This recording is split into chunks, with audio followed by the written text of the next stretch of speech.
කවුද? කවුද?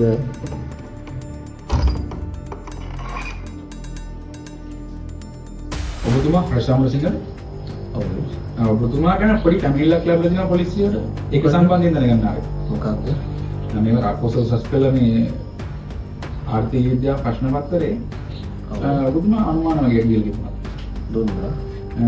ඒක සම්බන්ධයෙන් සමාජ මාධ්‍යවල දාලා එහෙම සම්බන්ධයෙන් තමයි මේ පැමිණ ලැබෙලා ඉන්නේ. ඔව්. දැම්ම නම් තමයි. ඔබතුමා කොහොමද මේ හරියටම අනුමාන කළේ? දැන් නැතිනේ මගේ දක්ෂතාවය එන්නේ නැති සාමාන්‍යයෙන් ඕනම දක්ෂ ගුරුවරයෙකුට ඒක අනුමාන කරන්න පුළුවන්. නෑ ඔබතුමා දක්ෂද කියන එක අප දන්නේ නැහැ. මොකද මේක පොලිසිය සම්බන්ධ ප්‍රශ්නයක්. අපේ මට ප්‍රශ්නේ කියන්නකෝ හරියට සර්. මේ ප්‍රශ්නේ මෙහෙමයි. ඔබතුමා අනුමාන කරලා තියෙන ටික හරියටම පේපරේට ඇවිල්ලා තියෙනවා. ඒකම වෙන විදියක් නෑ. දක්ෂ ගුරුවරයෙක් අනුමාන කරා මෙහෙම වෙන්න පුළුවන්. බට් මං කොහෙවත් උත්සල්ලන්නේ නැහැ සර් හරියට. නෙමෙයි ඔබතුමා මෙහෙම කිව්වට හරියන්නේ නැහැ. මොකද ඔබතුමයි මම විතරයි මෙතන ඉන්නේ. මොකද එතකොට දැන් මගේ මොකක්ද වෙන්න ඕන කියන්නේ?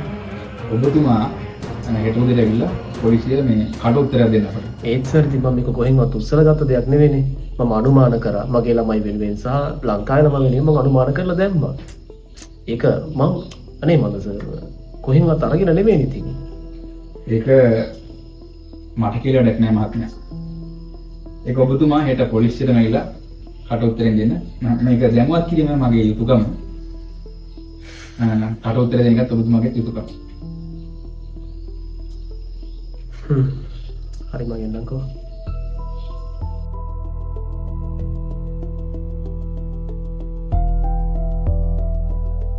අනුමාන නම් නොඅනුමානයි.